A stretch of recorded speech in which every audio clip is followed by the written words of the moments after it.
We did that, and actually the customers that we mailed the less were the ones that convert, meaning they did what we wanted to do versus the ones that were constantly sending me emails. So the less frequent, shorter in length emails converted more of that particular customer than the feature heavy, longer, denser, more frequent emails. Exactly. People don't want to hear, direct deposit, will we give $100 back? Most people are not interested in that kind of serious urgency campaigns. That tends to be a very one-on-one marketing approach versus saying a completely unexpected headline. Hey, I got great news for you. And that's it, through curiosity, to more curated messages. We noticed that you spend $20 on coffee. You're a great friend. Your business's success depends on relationships with customers, relationships with employees, and relationships with stakeholders. What do they all have in common? They're all human. Because no matter if your business is B2B or B2C, it's really H to H, human to human. Welcome to the Human Connection Podcast. I'm your host, Carl Ponto. Each week, I'll bring you stories, insights, and practical advice from experts that you can apply to your growing company and daily life. This week, I'm excited to connect with Carolina McClanahan. She is a dynamic and visionary creative director with extensive experience leading high-profile creative projects across tech and customer-based industries. Over the years, she's had the privilege of guiding talented teams in design and innovation, helping them grow and shine. Congrats on helping people grow and shine, and welcome to the Human Connection Podcast. Hi, thank you for having me, Carl. It's a pleasure being here. Yeah, I'm excited to talk with you about something that I think is more and more leaders are becoming aware that they need to work on these sorts of skill sets, which is empathy for their team members and really helping them understand who their team members are on a more holistic level. And so I'd love to hear about your approach to that as a leader of these creative teams. Absolutely. It's funny because I moved to the United States as an adult. And I didn't know the language, leave alone the language. I didn't know the cultural context of being in a different country. And ironically, now I work in communication, marketing, and directing teams. So what has helped me to succeed in this role is being able to empathize, not just with my audience, but as well with the people that I manage and mentor outside work as well. So this has helped me, stay current in my industry. Yeah, and I think it actually can be a benefit or an advantage because if you're working with a second language and you're not in a normal culture, then you're more aware of and keyed into a lot of the cultural cues or the communication that people are making. You're not able to autopilot through it like native Americans or native speakers of English and people are used to like grew up in America, because you have to put more effort into it, but that intentionality makes you better at actually leading and connecting with people because you do put more effort into it out of necessity than someone who feels like they could just autopilot through, when in fact it's that autopiloting that leads them to be a less effective leader. That is correct. I think for me, navigating the world, I had to work extra hard to understand what I was doing. And I had a funny experience when I was working at a company directly with a senior copywriter. And I remember challenging the tagline we were working. I was like, that's not correct. There's grammatically errors in here. And he's like, no, how could you question? I'm a native speaker. And later it turns out it was wrong. And so I think because I'm a foreigner, I had this teacher at college who told me that, you don't need to use fancy words. You don't always have to do all these grandiose things in the language. The most effective to communicate is to communicate clearly. And I'm in an industry that we rely on communication, and it has to be streamlined, it needs to be effective, it needs to be clear to our audiences. So to me, that was like a pivotal moment in my life where I realized that actually these, that you might call disadvantage of not being born in the US or speaking English actually was an advantage for me because I have to see things from the outside. Yeah, and I totally agree that the number of sloppy grammatical mistakes that native speakers make because they're used to the kind of relaxed, kind of casual conversation among friends or among family versus proper English for used in like either writing or in marketing, where you don't necessarily want to have those errors, versus someone who had to learn English in a formal setting like a school or took classes, where you're often, when you're speaking with people, it sounds off because you're speaking in a more formal way, because you don't have the cultural norms and the cultural communication styles dialed in, but you're more accurately representing the language as it appears in like the in a book or in like the formal proper way of speaking the language.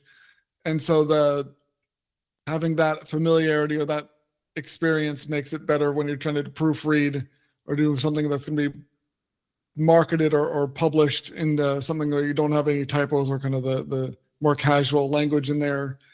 And I can also see how since you're coming from a different perspective than someone was born in the area, then you're going to be more cued into understanding or trying to understand other people's experiences, and you're looking for those cues, so you're able to pay more attention and pick up on how people are actually feeling or what their experiences are, versus someone again who doesn't have that like out of norm experience that kind of grew up here. So there's that empathy muscle you're able to work more, because again, out of more of a necessity than someone who was born here. So that's, I think, a powerful advantage for leaders, because it's being able to pick up on cues that your employees are communicating non-verbally or just the way they're behaving is an important thing that helps you stay in front of issues before they get out of hand. Yeah, it's a very important, and marketing being such a tough industry to be, right? Because we're constantly using data to measure the success of a campaign. And it could be as simple as a grammatical error, or just not coming across as clear as possible in your campaigns. So yeah, you have to be very careful on how do you communicate. The way I see it, design it's like a solution to a problem. That's what we're constantly doing. We're thinking visually. But again, we're still in the communication industry. I mean, how do we communicate to real audiences? And, how we empathize with them, meeting them exactly what they are. And so that whatever we're trying to sell is a solution to a problem they have. Yeah, so what are some of the ways that you've found work well for helping you put yourself in your audience's shoes, or in a team member's shoes, that you think other leaders could find effective and help them build some better habits? When I was at Snapfish, later became Shutterfly, I don't know if you're familiar with that company. I was managing a team for lifecycle. Emails, they're not the most exciting, perhaps, campaigns to work with, because a lot of times we just get junk mail and we don't want to read it, right? And I remember telling this to my manager, like, listen, people are checking their emails every day, no matter what. We're seeing our customers in very intimate moments at home, at a hospital, waiting for an appointment, or while they're talking to their spouse. We have a direct line of communication with our customers. Why not use it effectively instead of spamming them? Why don't we give them things that they want to hear or listen to, right? So when you put yourself into your customer, you're able more effectively to communicate with them. And so we create a series of emails that were more curated to our specific audiences, personas. What time are we emailing them? What days of the week are we emailing them? The goal is that we have a high click-through rate, ultimately that they buy the product.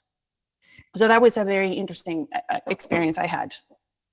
Yeah, I think the bit you mentioned there about what they're, especially because with people doing stuff on smartphones, they're not going to be always like at home in front of a computer, at work in front of a computer. It could be anywhere on their phone. And so if you're, depending on your business and the audience, understanding, like you said, they could be like in a waiting room for a hospital appointment, or there could be like waiting to pick their kids up, or kind of understanding the context of the life they're leading and where they're going to be and the headspace they're going to be in from that context between the activity they're at and the location could or should drastically change the sort of message you send. And so I think it is important from that what you just said there. What I'm seeing is probably a gap in what a lot of companies are doing is that they're building the kind of demographic profile of their audience, but they're not understanding like what's their life like, what's like, so where they're gonna be when they're reading this thing, what activity they're involved in when they get the little alert that says they have an email. That if you understand what their life is like and what they're doing, then you can craft something that is much more customized and shows an understanding of who they are and what they're doing that will get them to open it instead of delete it or ignore it like so many emails end up getting treated.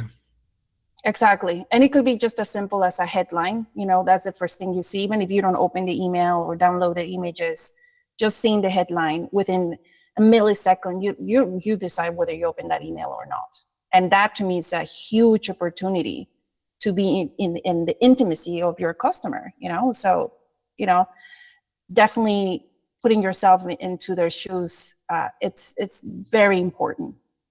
Do you have any examples you could share of like the time when this worked really well that you're really excited to see when you got like the metrics back on a campaign, the impact this sort of thing has? Oh yeah. So when I was at Chime, I was doing similar things, and I remember working with a product manager who was like adamant to send this very long email with all these stats. And I pushed back and I said, listen, I don't think our customer is going to react to that. Why don't we test it? For me, it's always like, it's not my way or the highway, but it's always let's meet middle. So we tested, and what we're trying to illustrate is that the more we email our customer, the more that we're going to drop out of the funnel, versus maybe having a more curated email per week or every 2 weeks that was more relevant to their information, especially banking, was more successful. We did that, and actually the customers that we mailed the less were the ones that convert, meaning they did what we wanted to do, versus the ones that were constantly sending me emails. So the less frequent, shorter in length emails converted more of that particular customer than the feature heavy, longer, denser, more frequent emails. Exactly. People don't want to hear, direct deposit, will we give $100 back? Most people are not interested in that kind of serious urgency campaigns. That tends to be a very one-on-one marketing approach, versus saying a completely unexpected headline. Hey, I got great news for you. And that's it, through curiosity, to more curated messages. We noticed that you spend $20 on coffee. You're a great friend. People react better to messages that are more personal to them versus just junk marketing. Yeah, because it seems like it's very easy and quick to send out a bunch of those junk mail and spammy, very generic messages where the only personalization is maybe just like the name and on the greeting and the email address you send it to. But having the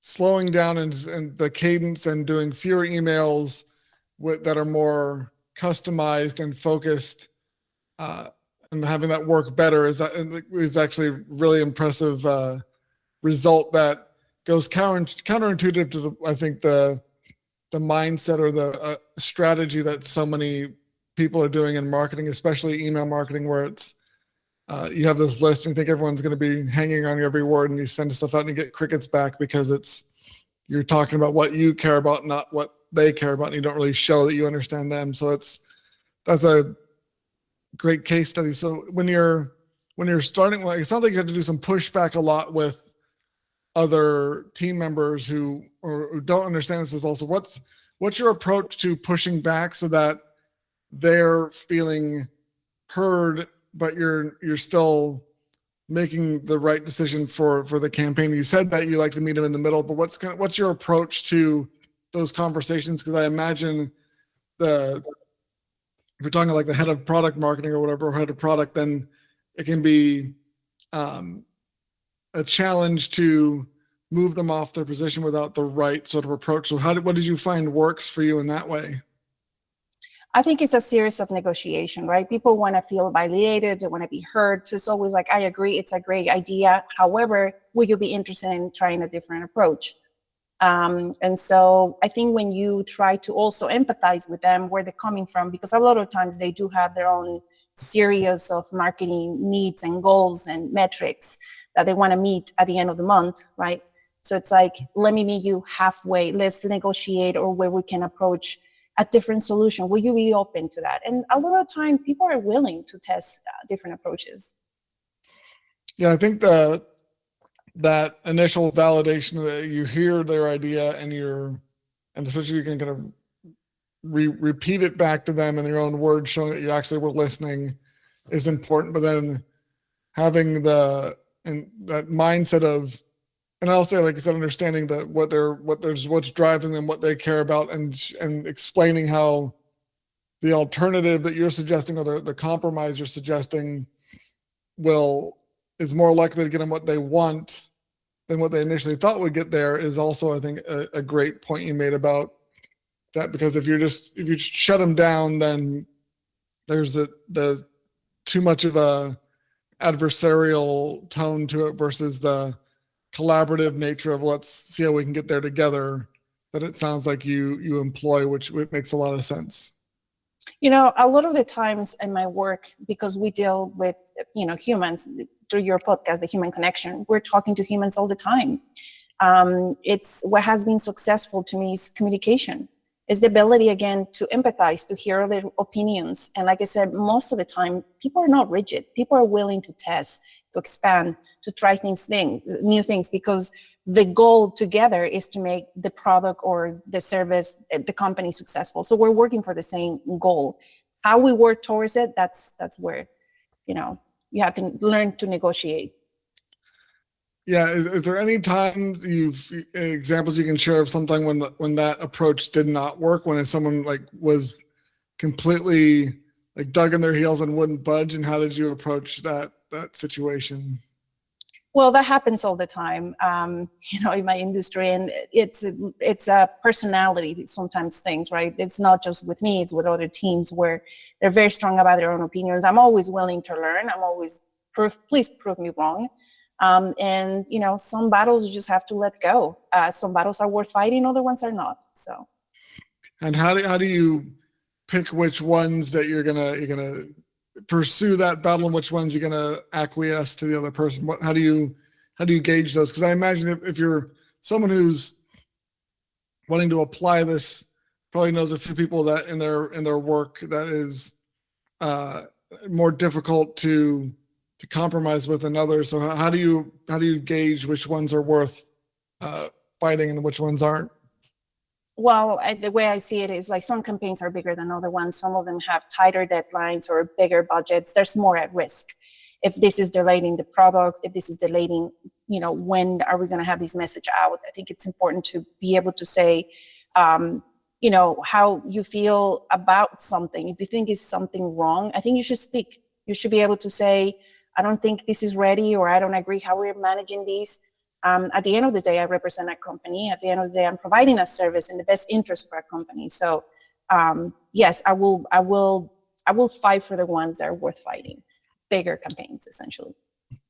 Yeah, and I imagine it's something that, because you work in in marketing where there's so much data, that if you can kind of agree or record kind of the pre-campaign discussion, the planning discussions, and then so who was advocating for what, and then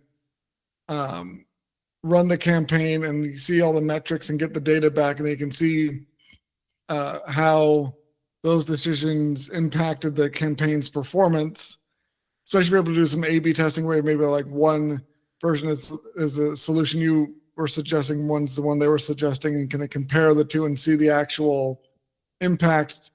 Then even if it's not that particular campaign that was saved, I guess, or improved, you at least have the data that you can then show that, okay, this approach that they wouldn't budge on was actually more or less effective. So once you have the data, you can help kind of move the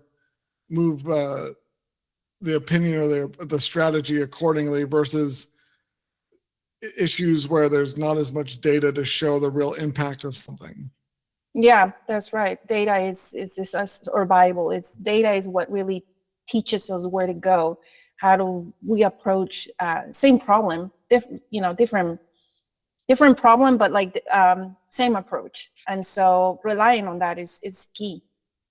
I don't think you can get away without data these days as a marketer. Yeah. Well, thank you so much for connecting with me today, Carolina. If you enjoyed this episode of the Human Connection podcast, please like, subscribe, and leave a comment. If you want to connect with myself or Carolina, check out the links in the show notes. And remember, no matter if your business is B2B or B2C, it's really H to H, human to human. Happy connecting.